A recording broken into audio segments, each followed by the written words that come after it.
I'd like to welcome everybody to the October 6, 2020 meeting. Betty, at this time, could you read Declaration on Electronic Meeting? Yes. On May 5th, 2020, the Middlesex Board of Supervisors ratified a declaration of emergency issued by the county's Director of Emergency Management and adopted an ordinance to ensure continuity of county government. A copy of this ordinance can be found on the county's website under Board of Supervisors Ordinances number 81. These procedures include the ability for the Board of Supervisors and other county public entities to conduct electronic meetings. Information on how to access these meetings by video and telephone will be posted on the county website. The provisions of the ordinance and electronic meetings is in effect for a period of 6 months unless amended, rescinded, or readopted by the Board of Supervisors. An audio recording is being made of the meeting, which will be linked from the county's website. Notice of the meetings along with access information has been posted on the county's website and at the front of the historic courthouse. An electronic meeting link was also sent to those persons that have asked to be part of the board's agenda list. As each person joins the meeting, the public audio will be muted to avoid background noise and the board and staff audio will be open. If a meeting calls for public comment, the chairman will announce that the meeting is open for comments and public lines will be unmuted. Those with an audio connection should use *9, which will notify the moderator that you wish to comment. To unmute your own phone, you should use *6. Those with video capability are to use the raise hand feature to be recognized by the chair. Each person will be given 3 minutes to speak, and each speaker must identify themselves when speaking. All votes will be by roll call and recorded in the minutes. Board members who leave the meeting or arrive must verbally note their attendance. If all board members are not joined by video, a roll call will be made every 2 hours to confirm a quorum. Board members, are any questions about this process? The essential business of this board is being done. The purpose of this meeting is for our October 6, 2020 meeting. At this time, Betty, roll call. Mr. Mansfield, Here. Mr. Williams, Here. Mr. Kimbrough, Here.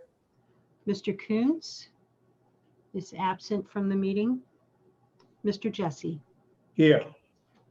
So you have a quorum of 4. Okay, all right. Well, at this time, Reverend Williams, could you do the prayer followed by a prayer religion with Matt Walker? Let us pray. And Father God, I come once again, Father. We come once again knowing that you is Lord and God above everything, that you are our provider, you are Alpha Omega. Father, come at us this afternoon as a board of supervisors, as a group of citizens and people, that we may make the decision that we have to make, Father, that it be uplifting to you as well as ourselves. In Jesus' name, we all do pray. Amen. Amen. Amen. Would all citizens of our country rise and join me in the Pledge of Allegiance to our flag? I pledge allegiance to the flag of the United States of America and to the republic for which it stands, one nation, under God, indivisible, with liberty and justice for all. Thank you. All right, well, thank you. At this time, first on the agenda would be approval of the consent agenda, which consists of pages 1 through 4, and then on the minutes, September 1st, September 21st, disbursement and payroll. Are there any correction or deletion to the consent agenda? If not, do we have a motion to approve the consent agenda? So moved. I have a motion by Lud Kimball. Do we have a second? Second. We have a second by Reginald Williams. A motion have been motioned and properly second. At this time, roll call.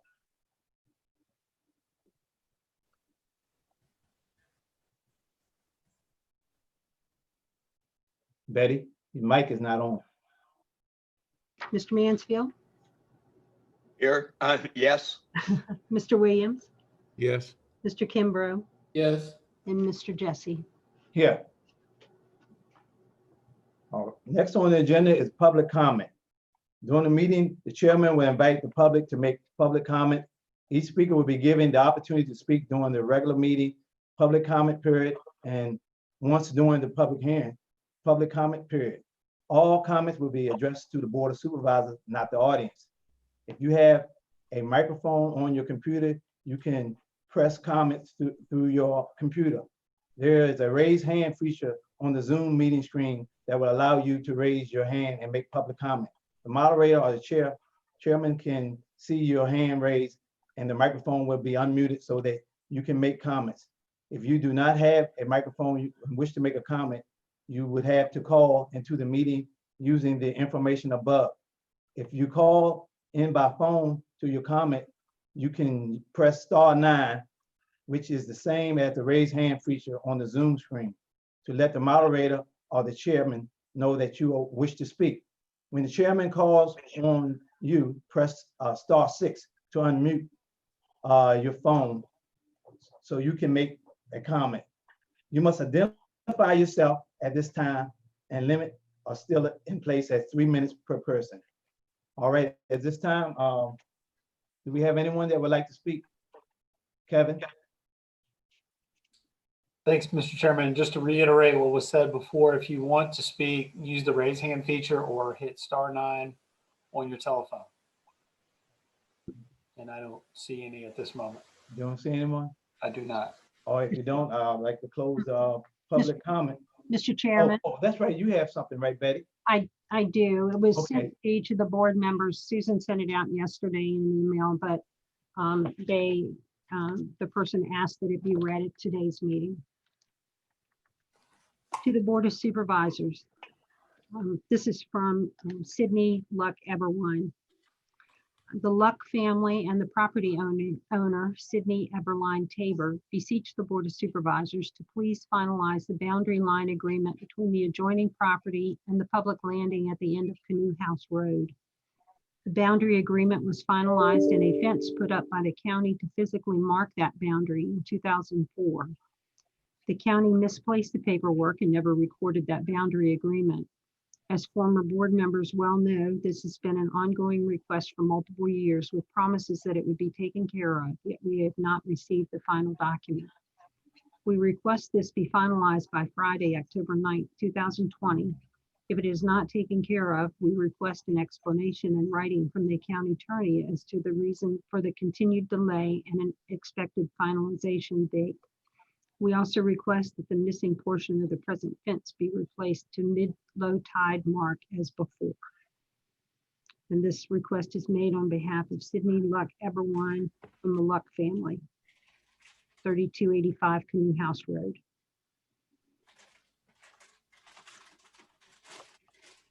Okay, okay, that's it? That's all. All right, well, thank you.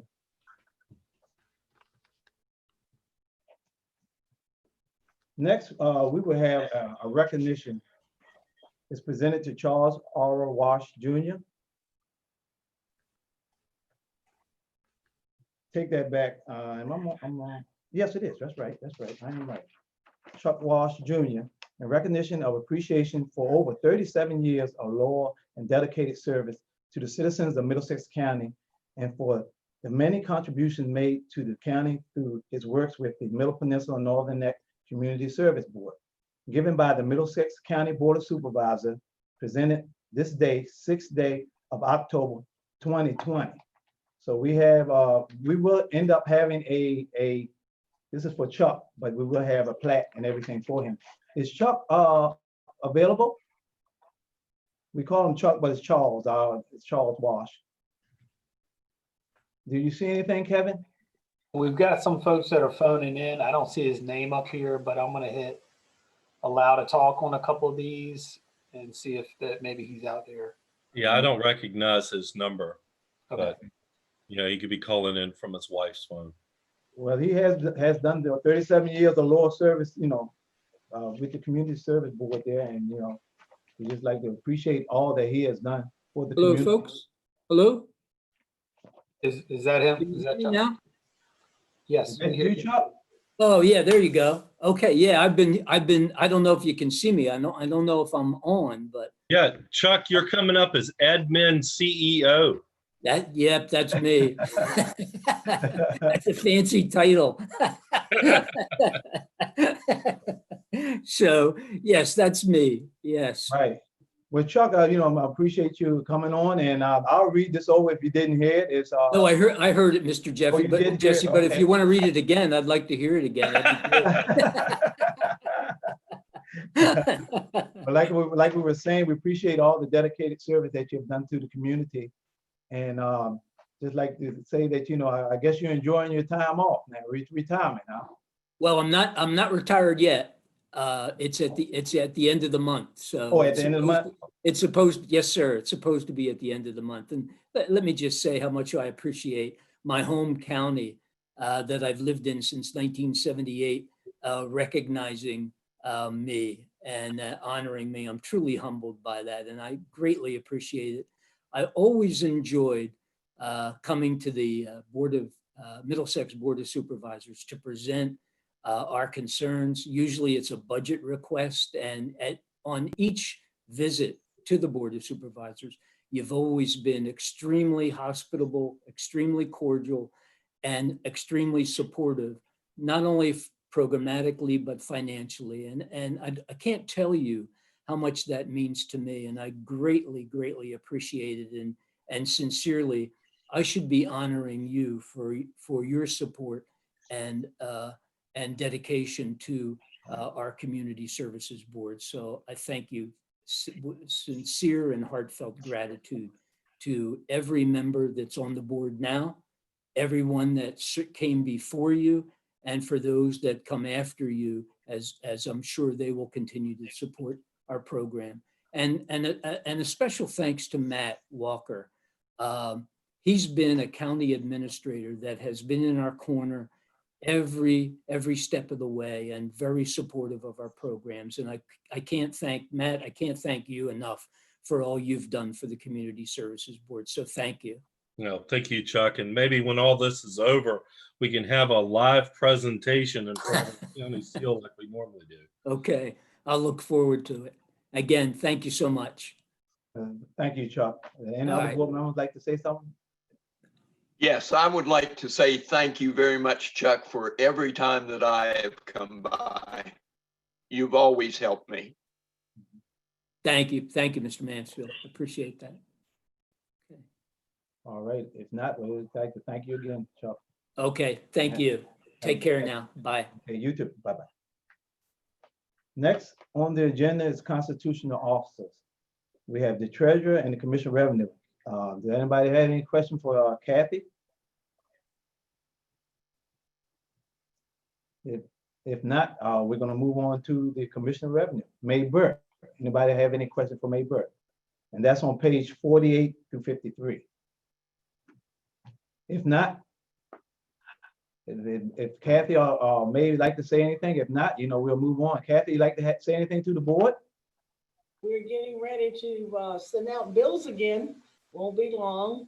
Hopefully real estate will be out by the 20th of October, and I'm working with the commissioner in hopes to get the personal property out by the first week in November.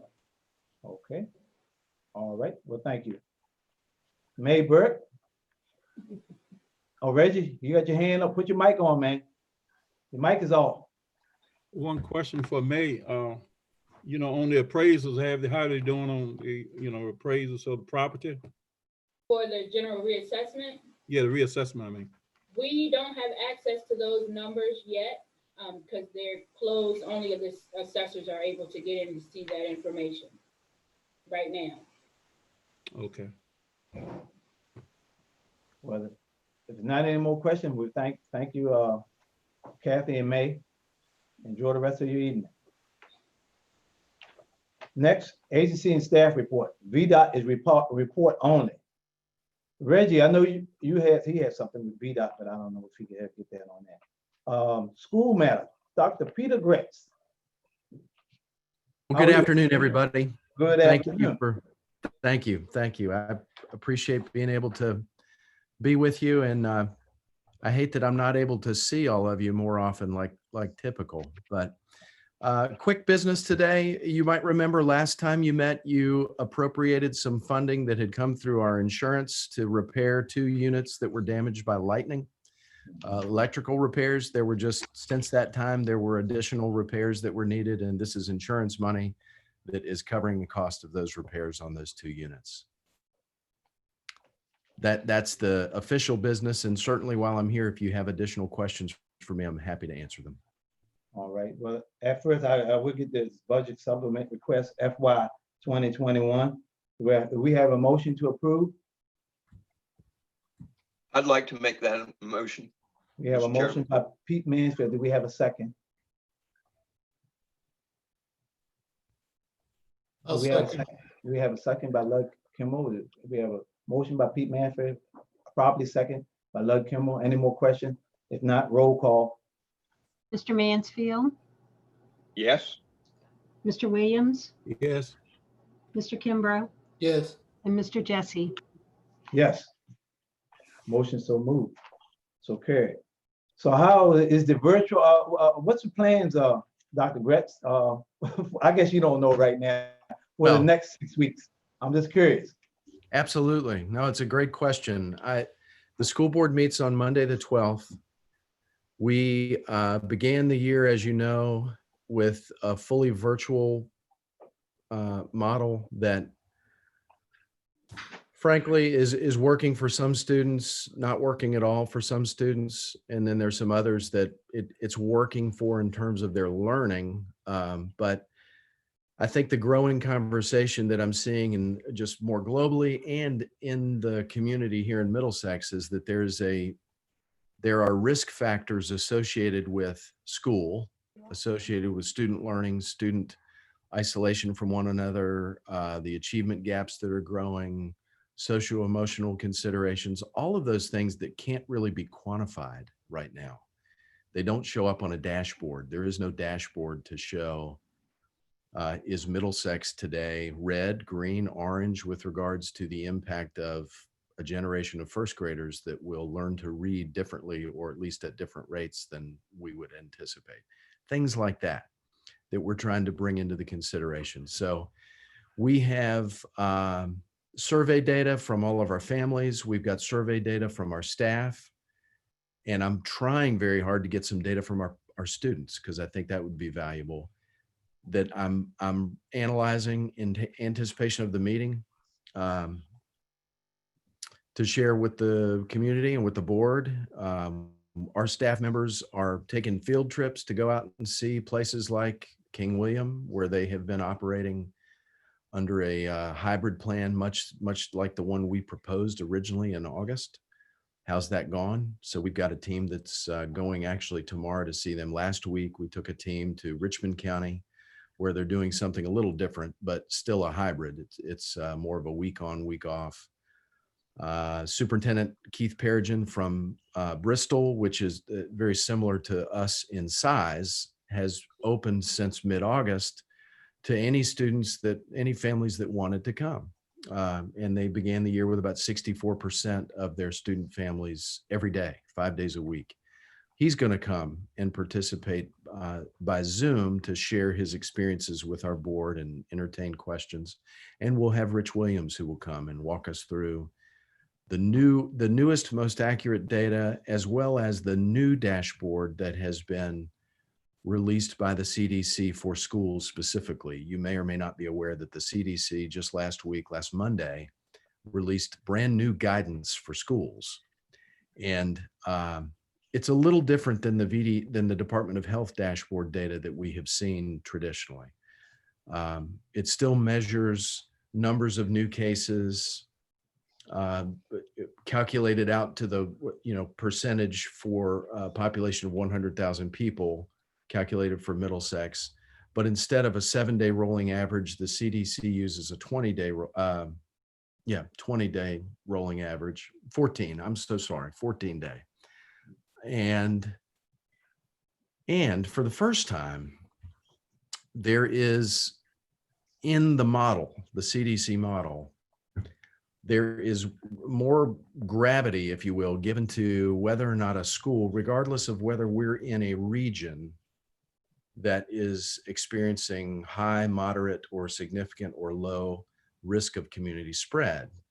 As you know, all these dashboards put us as part of the Eastern region, and they're not backing off on that methodology. There is they're paying very little attention to the cases in Middlesex, and they're paying attention to the region Middlesex is in. But for the first time, the CDC is saying, you may be in a region that is experiencing a high degree of community spread, or you at high risk of community spread of the virus. But the extent to which, as a school division or a school, you can adhere strictly to 5 mitigation strategies, that has a bigger impact on your risk of spread at school than the other. So, Mr. Jesse, I don't want to get you, this is probably a longer response than you were anticipating when you asked that question. I don't want to take up the whole day talking about this, but to summarize, we're looking at putting together at least draft plans for options to give our families who want to send students in for in-person learning. We all know, or I say we, our school leadership is of the same mind with regards to the need for that. We are seeing incredible achievement gaps that are going to be with us for a long time if we aren't careful. And so we do want to obviously maintain safety. We want to make sure that we don't do something stupid. But if we can give families an option who want that option, and to do it in a way that complies with those regulatory restrictions, or I should say safety mitigations really, then we'd like to look at doing that. I can't really speak about our staff data right now, because just haven't analyzed it yet, but at the different schools, the instructional personnel, the support personnel, where are people with regards to how they feel about that, and what impact would it have on staffing? I have to look at that. But again, that was probably a longer, more convoluted answer than I would have liked to have given, but we're working hard to try to put together the best thing for our community, and to continue to make sure that it's safe, and making sure that, the virtual option that we have been committed to for the past 6 weeks, that we continue with that, because that has a tremendous amount of benefit, whether or not we're in a pandemic. There's a great benefit to that being more accessible to our teachers and our students than it has been in the past. And so we don't want to give that up. We're gaining a lot of momentum there. And I will, just very quickly, just simply because you helped us so much with the CARES money, the county CARES money, to help us do this. I do want to say just really quickly, my experience is that divisions that stand up a learning management system like Schoology, in our case, Canvas, Blackboard is what they used at the college level 10, 15 years ago. That's a year-long process at minimum. And we did it in less than 2 months. And at the same time, because of your generosity, acquired hundreds of LTE-enabled devices, hotspots, jetpacks, formatted them, figured out how to distribute them, troubleshot them. I mean, any one of those processes could have taken a year, and in just a matter of less than 2 months, we were able to get almost everybody access to the internet and a device and a curriculum and a learning management system, and to have staff trained and ready to go. And I think because we've been moving so quickly, maybe it's easy not to just stop for a second and recognize what an incredible thing that was for our staff and our community to pull that off in just a couple of months to even be where we are today. And I will tell you, as I talk to my counterparts, not that it's not a competition, but that is not the case in other localities. So thank you for the question. Thank you all for your continued support, and look forward to seeing what phase 2 is. Well, appreciate you for all that information. Any other You board bet. members have any questions? If not, thank you, Dr. Fritz. Thank you. All right. Next on the agenda is line item C, social service, which is report only on page 57 and 60. D, wings and wheels and keels, Betty Munson. That is me. As you may know, the newer board members might Remember, every year, the county participates with a group, the Friends of Hummel Field, to put on the Wings, Wheels, and Keels show in September, the last Saturday in September. And of course, this year it was canceled because of COVID, but I had submitted the grant request for funding to assist putting that show on. The grant was submitted back in, I guess, March or April for the show. And so the term of the grant, it runs until May the 24th of 2021. So even though this year's show is canceled, the group can still go ahead and pre-purchase awards and materials that they need to put on next year's show. So I would ask the board to accept this grant from the Department of Aviation for that funding. This is a 50-50 grant that reimburses 50% of the eligible expenses that the county uses for that.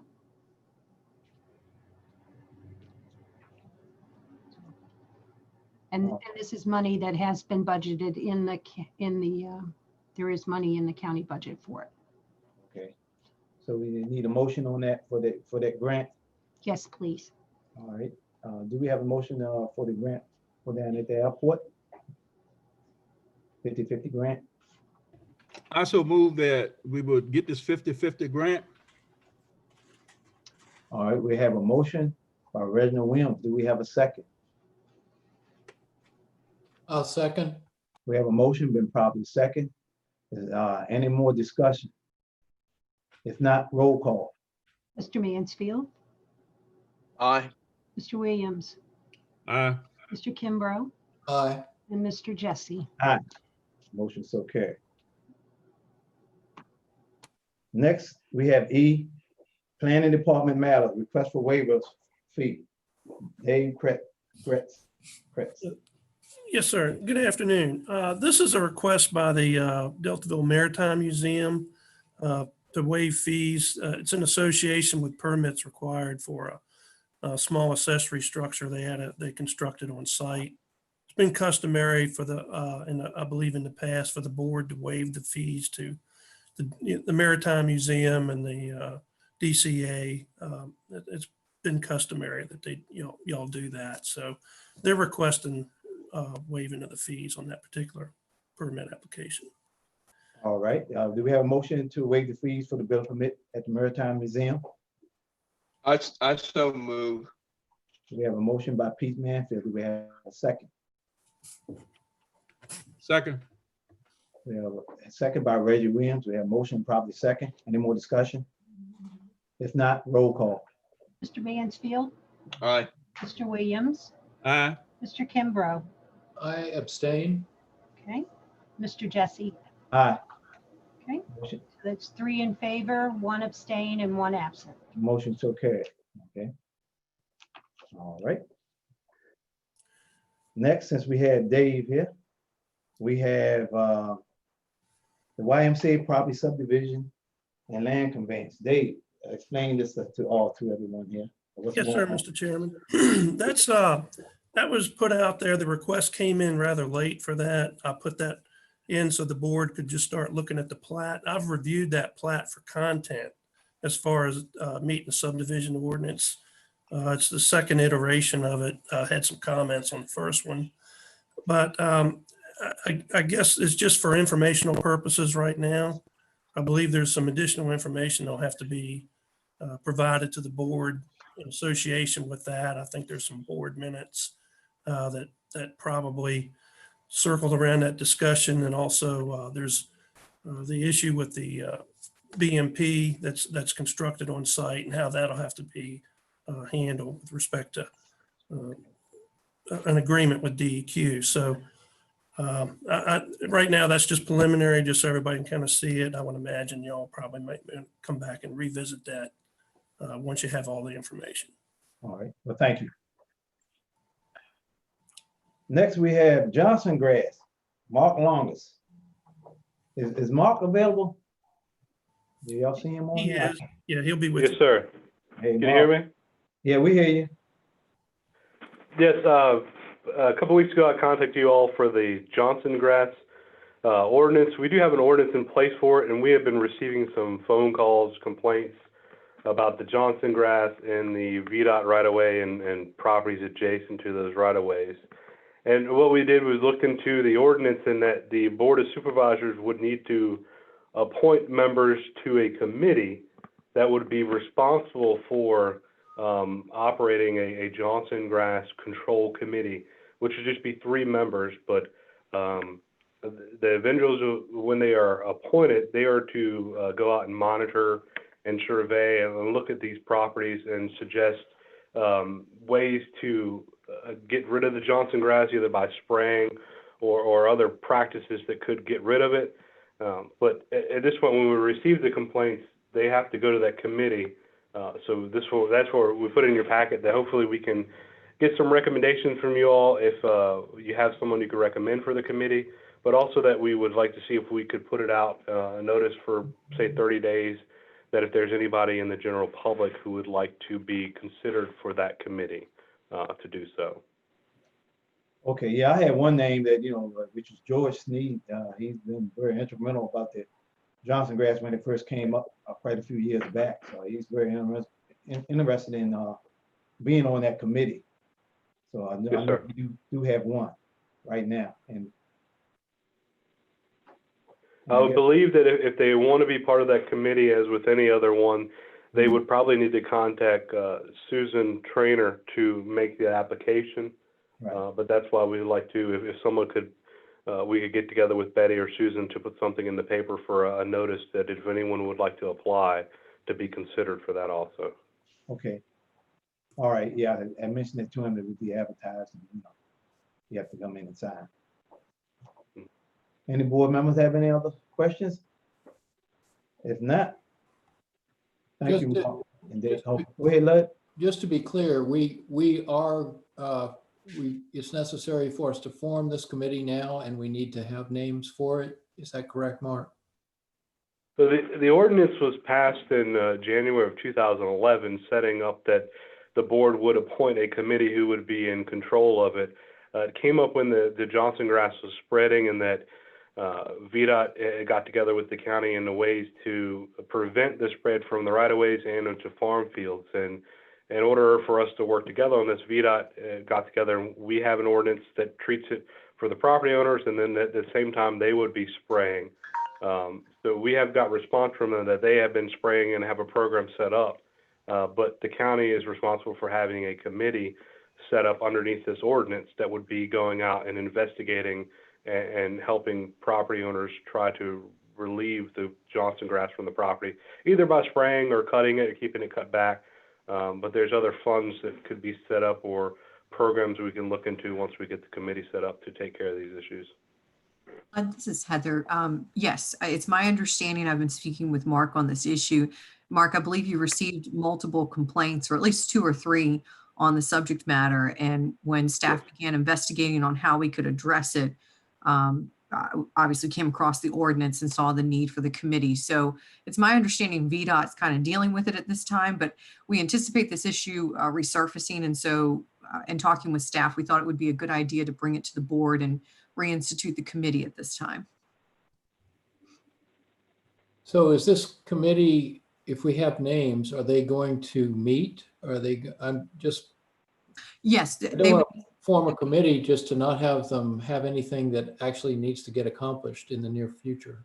No, it's my understanding, I mean, Mark, correct me if I'm wrong, but there's an actual issue with Johnson grass, and staff is not, Mark, you've received complaints on the matter, correct? Yes, we received complaints, but underneath the ordinance, section 13 says that the representatives or the committee shall conduct surveys to determine the location and amount of infestations of Johnson grass within Middlesex County. So the committee would be responsible for going around locating these areas and actually providing the necessary technical and other assistance to landowners in a cooperative control and eradication program.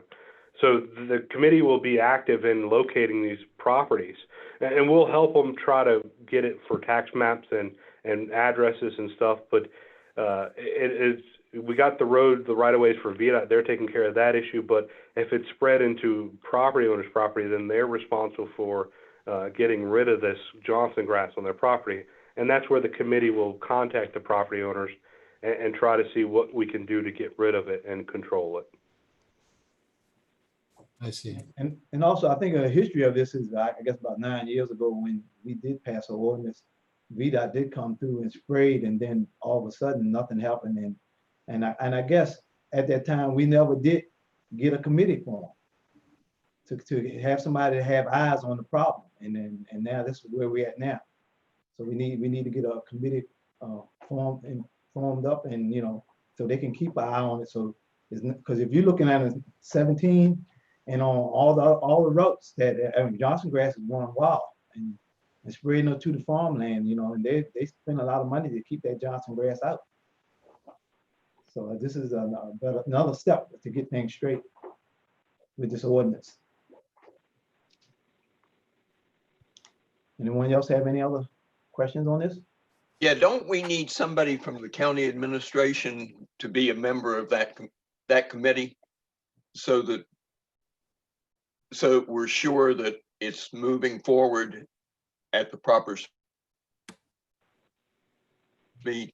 I guess that's up to the board, what the board wants to do. Mr. Chairman, I can chime in and give you a little insight on that. Yeah. When we discussed it before, we got pretty much at this same stage. I think Mr. Sneed's name had came up at that point in time too. Mhm. And the charge was given to the planning department to staff the committee. But the committee, I don't think ever met. And it primarily because after VDOT came in and eradicated it on the right-of-ways, there wasn't as great a need and wasn't the level of complaints. So that we basically got to this same stage last time, and then VDOT came in and did what they did, and the problem kind of went away. So of course, it's entirely up to the board how they want to proceed, but I believe the last time we dealt with it was when Wally Horton was our planning director. And again, I don't think the committee ever met. Mr. Sneed's name had come up before as being a member on that committee. And then by the time VDOT corrected the issue, the interest kind of waned. So I guess we need to set up something and have, whoever's on that committee, have some guidelines of, you may meet twice a year or whatever, it needs some, I guess, some guidelines on that committee, and so they can be connected and, check things out in the county from time to time. Well, we definitely need some kind of responsibility. Right. Yeah, definitely. Right. Okay. And by the way, I would not like to be on the committee.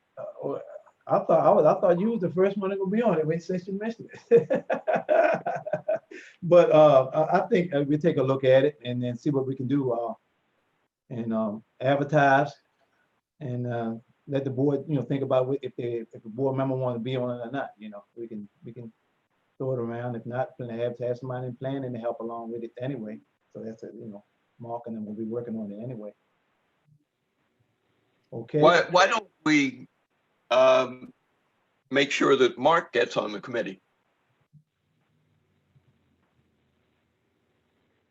As far as being on the committee, I would probably be, I'd have to talk to Dave. I think I would be the agent to the board, as I do for the Wetlands Board and the Board of Zoning Appeals. Right. So I more or less would probably handle the complaints as they come in and have paperwork get to the board.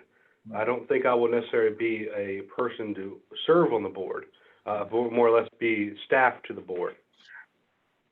Okay. I would recommend the board consider approaching members of our agricultural community, folks like Tyler Crittenden and others that have the skill set and the training to recognize Johnson grass and know how to deploy countermeasures to mitigate it.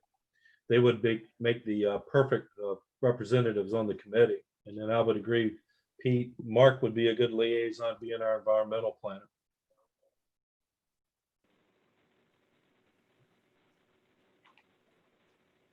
All right. Well, like I said, get Mark and them to work on this and bring it back to the board. And we have to get this thing rolling. Yes, sir. Thank you. Thank Okay, you all. all right. Next on line item 6 is regular agenda items.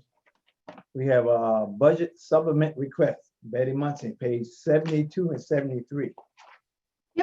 These are two, what we call in and out requests, where we have received revenue in and we are putting it back onto the expense side so that it can be spent. The first is to appropriate $13,798.72. These were 4 for Life grant funds that were received from the state, actually back in FY19, and I missed those, and the county had them, but we did not turn them back over to the rescue squad. So we need to do that. And then the other is to appropriate donations received for replacing the Virginia River Realm banner up on Route 17 for $805.01. All right. Do we have a motion for FY 2020-21 and FY 2021-21 the budget supplement request? I move that we accept budget request, supplement request FY 2021-20 and 2021-21. All right, we have that motion. Do we have a second? I second. A motion by Lud, second by Pete. Any more discussion? Roll call. Mr. Mansfield, Aye. Mr. Williams, Aye. Mr. Kimbrough, Aye. and Mr. Jesse. Aye. Thank you very much. Okay, next we have personnel policy revision. Betty Munson, And page that's- 74 and 75. Right, and that is me too. And this is basically just to add some documentation into the county's personnel policy, mainly for the auditors. They had asked that we do this, and we should. The first short and long-term disability text was included in your packet has to do with a policy that was adopted back in February. It seems so long ago, but back on February the 1st when we actually met in person. And that's just to add definitions for the short and long-term disability for that is offered to the hybrid employees. And a definition of that leave time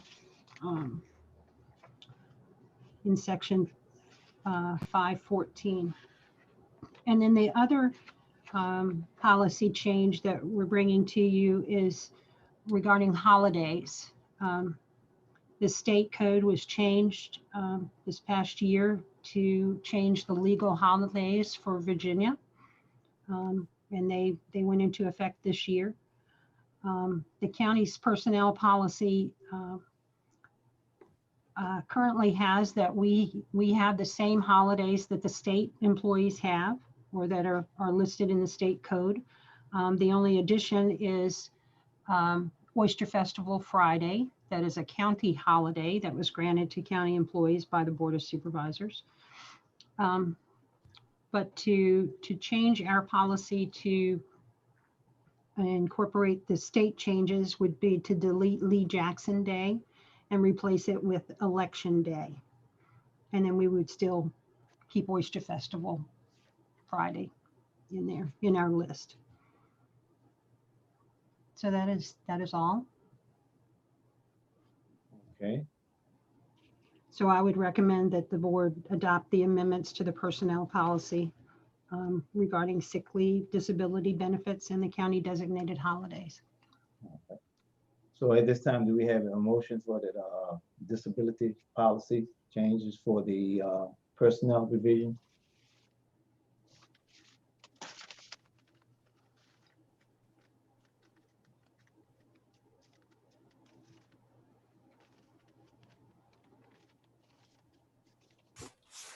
I move we adopt the personnel policy revisions recommended by Ms. Muncy.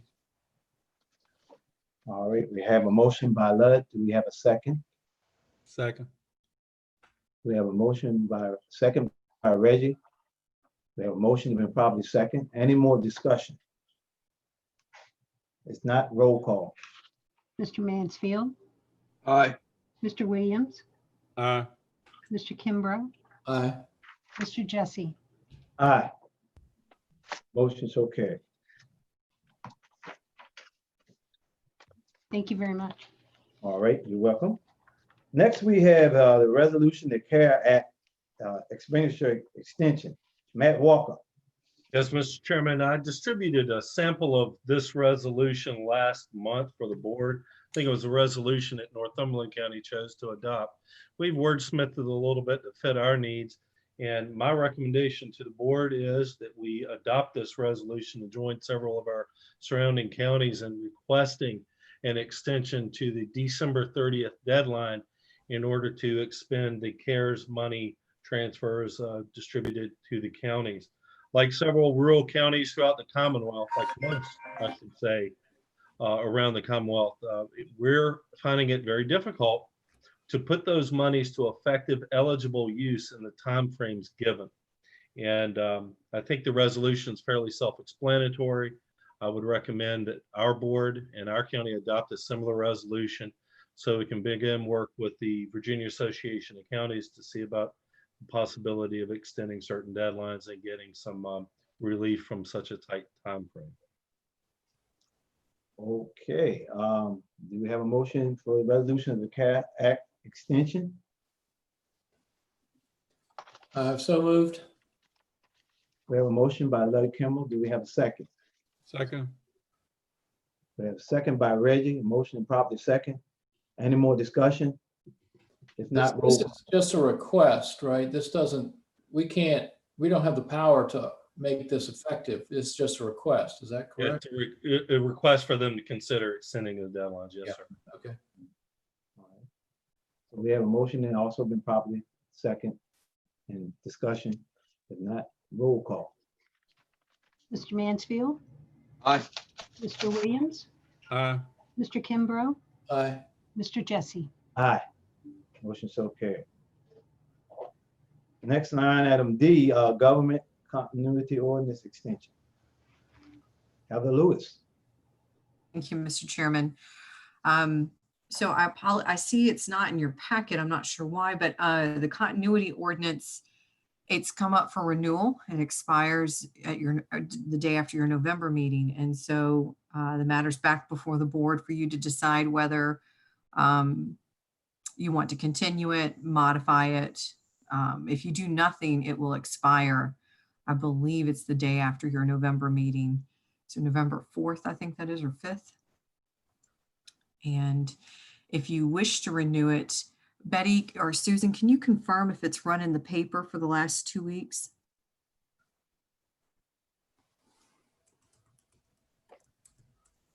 I do not know. I don't think we did. I think if I'm remembering correctly, I can hear Susan now yelling, telling me if the board wishes to continue it, we would run it for 2 weeks in the paper. It has not ran. Okay, thank you, Susan. We That's would fine. have to run it like on the 22nd and 29th before the next meeting. Perfect, thank you. So if the board would like to reinstate it or continue it for another 6 months, or the maximum is 6 months, but if you want it to go for 4 months, 5 months, 6 months, that's the board's decision. I move to go for another 6 months. Okay, we have a motion by Pete Mansfield to continue for another 6 months. Do we have a second? A second. We have a second by Lud Kimball. We have a motion and probably second. Any more discussion? Oh, Lord. Yes, this is at the end of this 6 months. So it's 7 months from this time. So the way it would work is if the board approves it, what would happen is we would run it in the paper for 2 consecutive weeks. And at your November meeting, you would vote to officially. You have to give notice to the public of it, but We need to know what to run in the paper. Well, for 6 months. Yes, sir. The max. All right, we had a motion and a properly second. Is there any more discussion? If not, roll call. Mr. Mansfield, Yay. Mr. Williams, Aye. Mr. Kimbrough, Yes. Mr. Jesse. Yes. Motion so carried. Thank you. Thank you. County Administrator update. Matt Walker. Yes, Mr. Chairman. Looking at the clock, this is again, a record-setting meeting, but I did have a couple of items I wanted to brief the board on. Your staff has been busy. I myself have been working very closely with HRC on the Interceptor Main project. We had a meeting, a design review meeting this morning that we attended. That's one of the reasons my video is not working. They use Skype, and for some reason it's messed my camera up and I can't get my camera to work on Zoom. But in any event, a couple of key things that we've been working with HRC fairly closely on, which, by the way, I want to skip down to the bottom of my list real quickly. I know that the HRC staff are still working on trying to get the necessary easements for the Cook's Corner project. And I think they're working through the planning department and our legal department as well with Heather on the subdividing of the parcel for the pump station behind the kid building. We hope a lot of that is ready for prime time in November. Really can't explain why. They've had some difficulties in getting the easements. I kind of feel a little better after our experience with the water authority to find out that we're not unique. They've struggled with a few of the easements that they need to acquire. And well, I'm just optimistic you should have that on your plate in November. The easements from the county, and they're also concurrently working with the EDA on easements at the Cook's Corner system. And just finishing a briefing on the Cook's Corner system, I think I let the board know via email over the course of the last couple of weeks that we were preliminarily approved for our Clean Water Revolving Loan Fund loan from DEQ and BRA regarding the Cook's Corner wastewater treatment collection system, or wastewater collection system, I should say.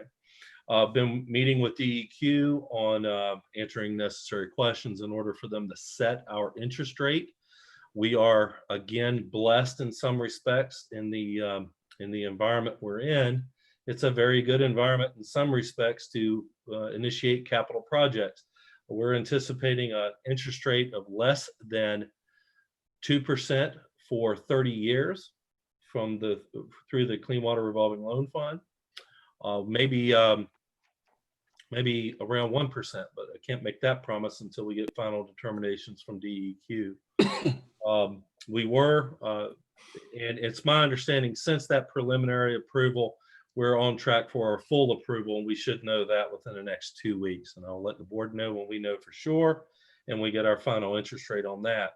Meeting with DEQ and HRC later this week to set up disbursement schedules out of that loan fund.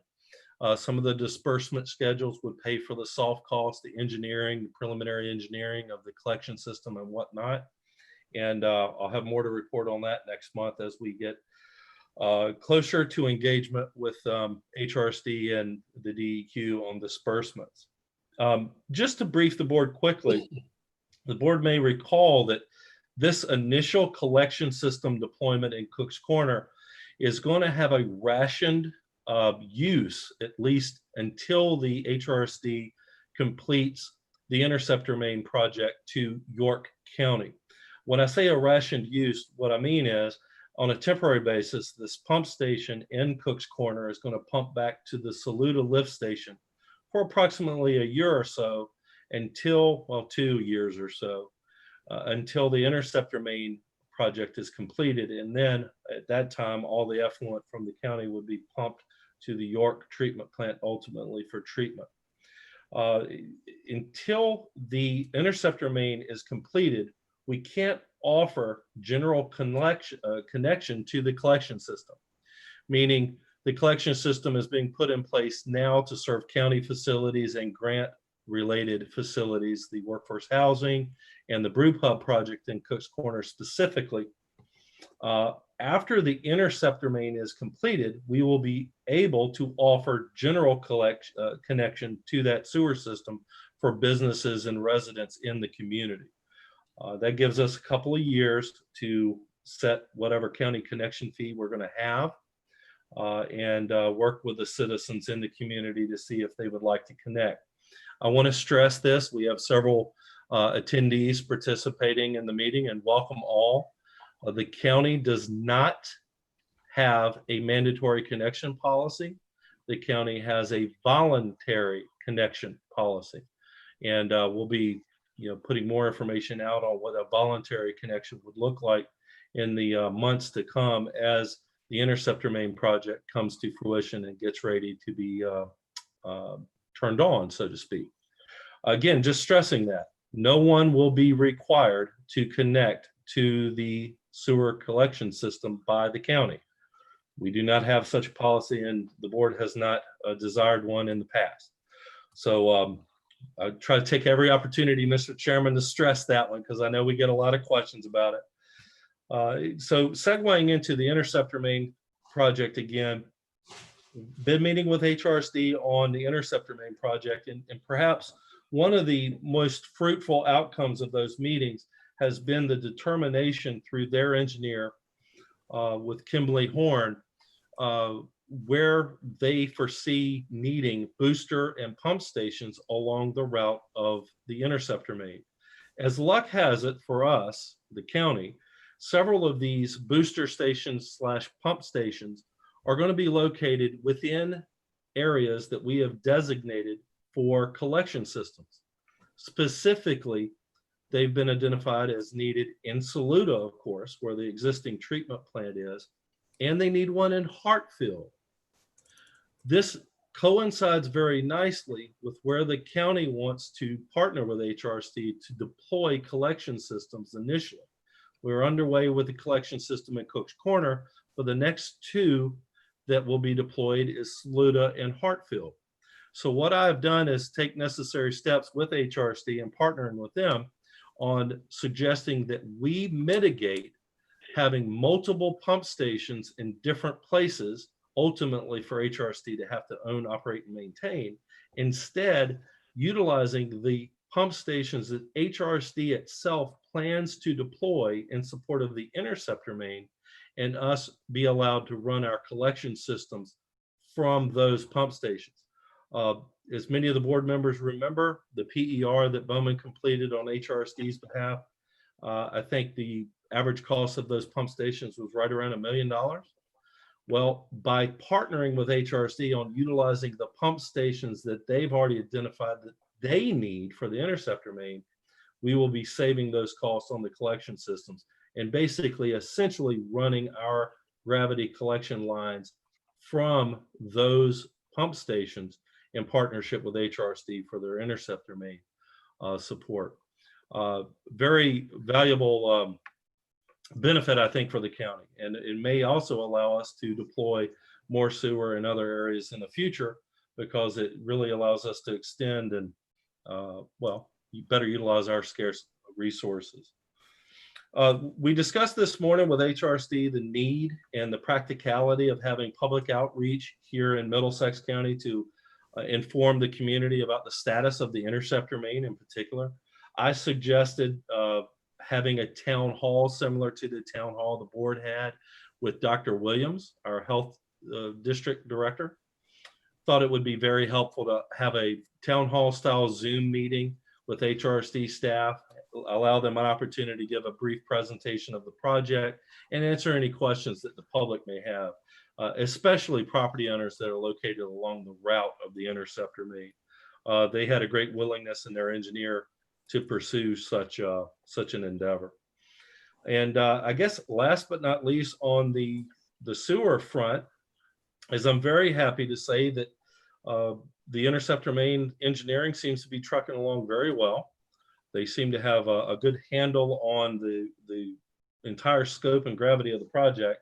Much of the discussion this morning centered around some of the work needed to be done in Matthews.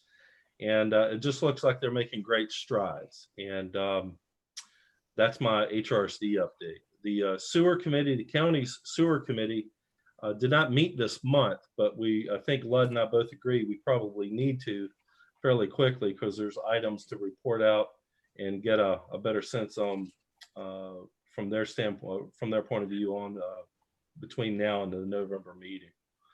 Any questions on the HRC project? I'm gonna slow down a little bit. Yeah, I've got a question, Matt. Yes, sir. Did you say vacuum system? If I did, I made a mistake. Meant collection. Thanks. Yeah. I'll have to go back and watch the tape. If I did, I meant collection system. We're at this point in time not looking at vacuum systems. Okay, well then, I guess real quickly, I'll give you a water authority update. Boy, have things been cooking on that front as well.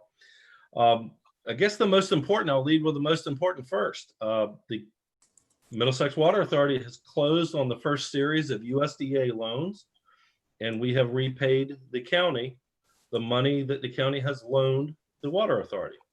So that's good news for the county and good news for the water authority. We're off to a good start in that respect. You want a grand total? Yes, please, Betty. You read my mind. I was going to ask you. I know it's 1.6 something, but give me the exact total. $1,676,270. There you go. And that check was written on September 25th. Thank you, Betty. And Wayne, we were going to have a huge check behind you, similar to what the Friends of the Sid Thrift Athletic Complex did for the board when they gave their contribution. But we thought it probably wouldn't be as good with us having a Zoom meeting.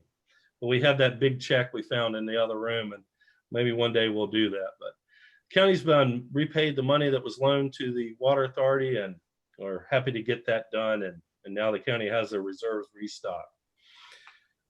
We have been meeting, or I should say Betty and Heather have been working diligently on the easements and the title work that's needed to get our eminent domain work completed at the courts. I've been working with Bowman staff pretty consistently over the last several weeks to work through some of the contracting and the pre-construction stages of the project, including securing construction inspection services and making sure that the several contractors that were the low bidders on the project get their materials in to our engineer so we can move forward. The magic question that I think is on all the subscribers' minds, and probably some that the board are hearing questions on, is when do you plan on breaking ground? As of now, we have a groundbreaking ceremony being held at Rosegill on the 21st of October. Michelle Brown has graciously volunteered to kind of plan that event, and she's seems to be doing a great job doing so. We plan to have notice to proceed issued to the facility contractors, the pump storage and the pump and well storage facilities, somewhere on or about, well, we hope to get under contract on or about October 19th with those contractors, and hopefully have a notice to proceed sent to the facility contractors very soon thereafter. Finally, the pipe contractors will probably have a notice to proceed to them, delayed a little bit for a variety of reasons, including the need to have pre-construction conferences and have proper involvement and engagement with our inspection services or construction inspection services. We'll probably have notice of proceeds going out to the pipe contractors shortly thereafter, or not later than November 19th. We hope to have true groundbreaking and construction going and very visible to the public this late this fall, early this winter.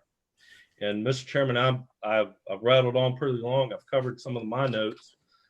We will keep you up to speed on this as things materialize, but that was the short and skinny of my report tonight.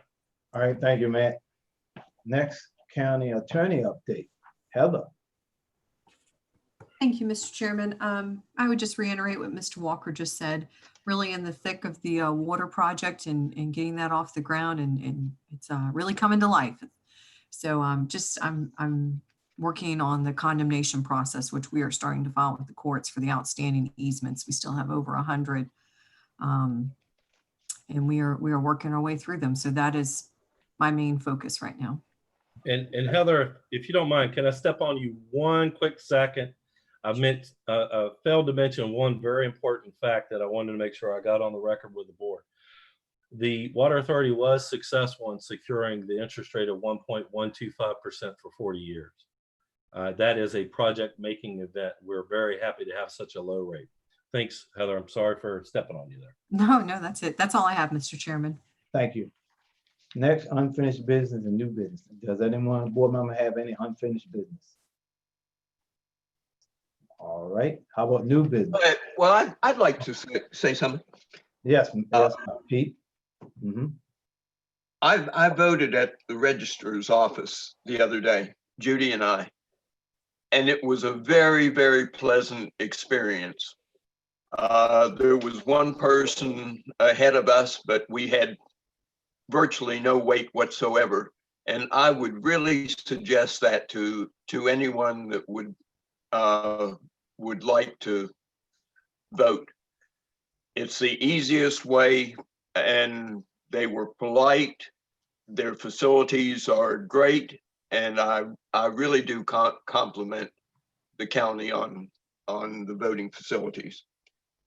And I also had a complaint that someone in the county, or several people in the county, I don't know what, are tearing down political signs, obviously political signs they don't agree with. It's my understanding that it's against the law to tear down somebody's political sign. And I just think it's also in bad taste. Other than that, I have nothing else to say. All right, well, thank you, Pete.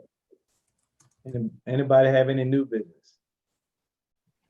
If not, we're gonna go on to matters presented to the board. All right, I'm gonna start up at the top there. Reggie, you have anything for the board? I got just a few things. Yesterday evening, we had an accident on the road, and it seemed like a lot of growth grass is on the side of the roads and making the vision of a person to pull out on the highway, makes it hard, and you're gonna cause some type of problem. Anyhow, I called VDOT this morning, and the guy at VDOT told me that he's gonna try to get to cut the grass off the road, especially in blind spots, by the end of the week. And the second thing I'm getting a lot of calls from the hunters. They are telling me that their hunting season is coming up, and they're losing dogs each year. And on the dogs, they got a collar, got a name and a telephone number. And what they are saying, they will appreciate if whoever collects their dogs, would they give them a call before they have to look for them and can't find them. So I think that'd be a good thing to do, because I've heard some stories that you keep dogs over a long period of time and think that's a fee. So if you happen to get a dog and you see the name on the collar, you see the phone number, please call the whoever's name on there on the phone number, so they wouldn't have to worry about looking for their dog, and the dog end up getting replaced. Somebody just take them somewhere else. All right, well, thank you. Next, Pete Mansfield. No, I don't have anything. Lud Kimball. Just a couple of things to mention. We have had one of our destination restaurants in Middlesex County, the Deltaville Tap and Raw Bar, had to find a way to relocate its location recently. It just came up a couple of weeks ago. And with Michelle Brown's help, I was able to find that there was a restaurant facility that had never been fully developed at another marina in Deltaville, which provides a great scenic view, as well as keeps the waterfront access, drive up in your boat theme of the restaurant. And so we've been working to make that happen. We have had good cooperation from the Department of Health. There's some work that needs to be done, but certainly everybody has pitched in to try and facilitate this, because it's something that needs to happen quickly. And I just want to thank everybody who has pitched in to to try and make that possible so we can have continuity. This is an important employer, an important tax-paying business in the county. And even more importantly, it's a destination for boats going up and down the Chesapeake Bay, as well as for visitors to the county who want to go sit and have a beautiful view of a waterfront and some pretty boats while they're sitting out on a deck and enjoying their meal. So I really appreciate the help we have gotten and that we will be getting from Department of Health for that. The other thing I just wanted to mention is I get more phone calls about the poor service of our broadband provider, Atlantic Broadband, than I get for any other topic. And they range from citizens who wish that they had a way to get access to broadband to more recently citizens complaining about their customer service, which is terrible. You can call their customer service number, and I've been on hold myself for over an hour and 15 minutes before anybody came on the phone, and they were unable to resolve my problem. So the only way that I have found, or any citizen has found so far, to be able to contact them is through Messenger on Facebook. So I have reached out to Atlantic Broadband through that medium, and I reported to them that the county has many retired citizens, and many of them do not have the means to use Facebook Messenger to communicate when they're having problems. I got a call this week from an elderly gentleman, said, I'm 78 years old. I just use Atlantic Broadband for television. I don't have a computer. How am I supposed to tell them when I have a service problem when they don't answer their customer service phone?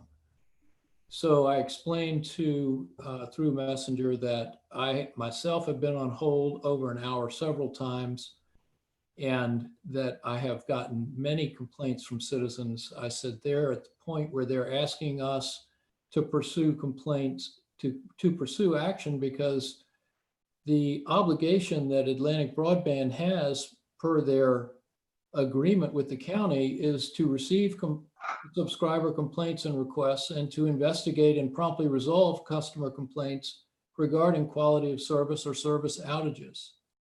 And they're not doing that. And so I asked the person, whoever it is on the other end of Facebook Messenger, to please escalate this question to the responsible parties. They did respond that they would do so. That was Friday or Saturday of last week, and I haven't heard anything further. But this is an issue. To have a sole provider of our broadband who won't answer their customer service number is a problem, and I believe that it violates their agreement with us. So I'll let you know if I find out anything further. All right, well, thank you, Lud. I also like to say, I know we had Alex Luck addressed down there at the Canoe House Landing, but I do have Gordon Jones is working back on that now. I had talked to her husband, Bucky, and they're working on it to get these lines straight. It should have been done a long time ago, but I don't know how it got off track and just set aside, but they're working on it. Until we get more information, I will relay the information back to her. And that is it for me. Now, line item 11 is closed section, which is 2.2-3711A1 personnel. Heather? I think, Mr. Chairman, I think Kevin is going to walk the board through how we're going to do this. Heather and I are going to join you briefly, and then we're going to bow out of your closed session meeting and come back into this normal meeting. Right, okay. Kevin, would you like to walk the board through how to go about doing this? At this time, do we have a motion to go into executive session? Well, Mr. Chairman, if I may, you need a motion from the board to convene in a closed meeting pursuant to the Virginia Code Section 2.2-3711A1 for the discussion of personnel matters, specifically regarding the county administrator and the county attorney. All right. And Mr. Chairman, we're not anticipating any action after the closed session, with the exception of recess. All right. Do we have that motion? So moved. Motion by Lud. Do we have a second? Second. Second by Reggie. Motion probably second. Roll call. Mr. Mansfield, Aye. Mr. Williams, Aye. Mr. Kimbrough, Aye. Mr. Jesse. Aye. All right, we go into executive session. All right, everyone should have a link in their chat. And those links should carry you into the next meeting if all goes well. If it does not, I will be standing by to assist. Okay.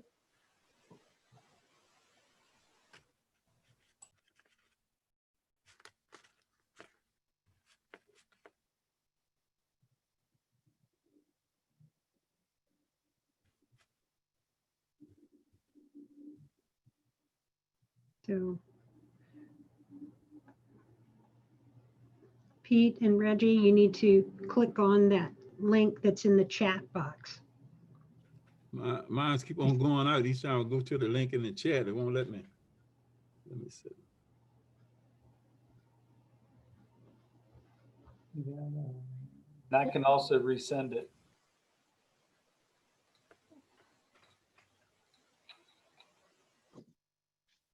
Go to it.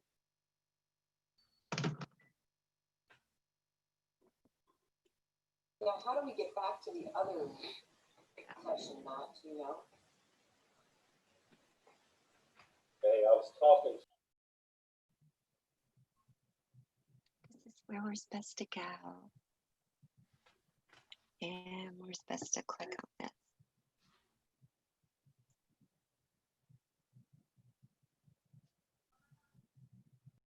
And it's supposed to take you there.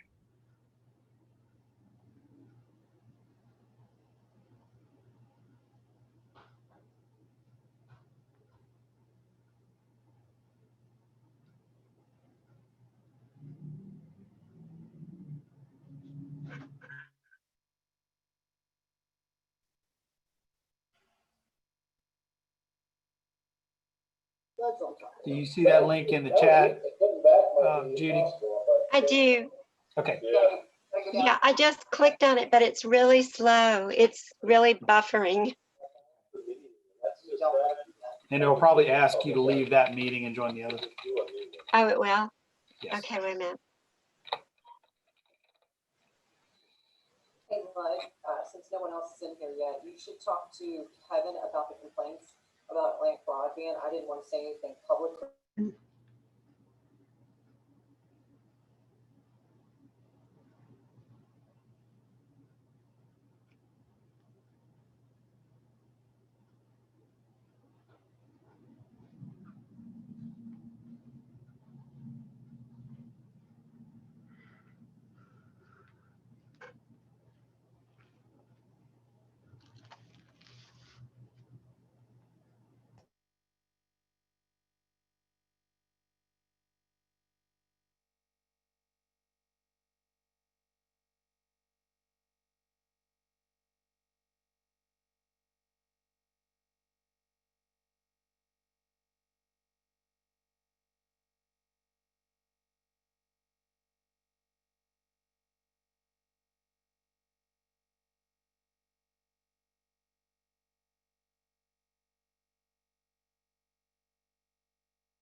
Hey, Betty, can you hear me?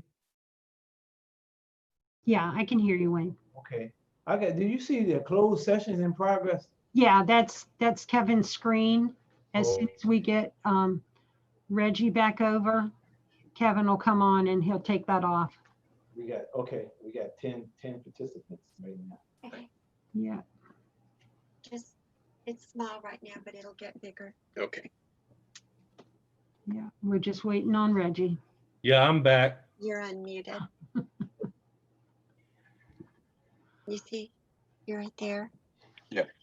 Wayne's there, Betty, everybody's there, but Am I muted or not? I'll look at your. You're not. I was going to answer for you, Judy. I can hear you, Pete. Thank you.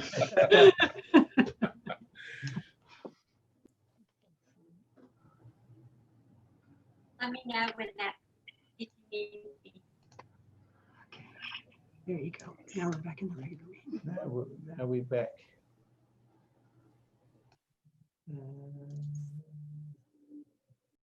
Okay, that should be everyone. Is everyone back? Yeah, I think everybody's back now. Yeah. Heather, Yeah, I'm here, Wayne. I still can't get my video to work. right.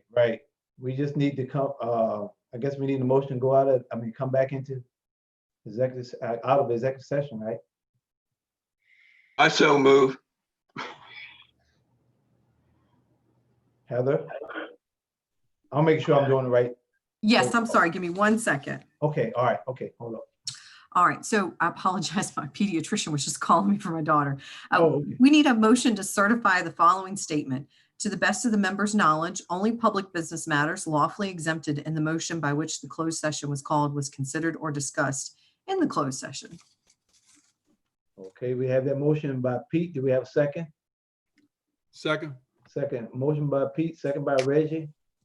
And roll call. Mr. Mansfield, Aye. Mr. Williams, Aye. Mr. Kimbrough, Aye. and Mr. Jesse. Aye. All right, let's see, where are we at now? Okay, I guess right now, we need a motion to recess so we can reconvene at 7 p.m. Do we have a motion to recess at this time? So moved. Motion by Lud, do we have a second? Second. Second by Reggie. The motion probably second. Any more discussions? If not, roll call. Mr. Mansfield, I second. Aye. Mr. Williams, Aye. Mr. Kimbrough, Aye. Mr. Jesse. Aye. All right, we'll see you at 7 p.m.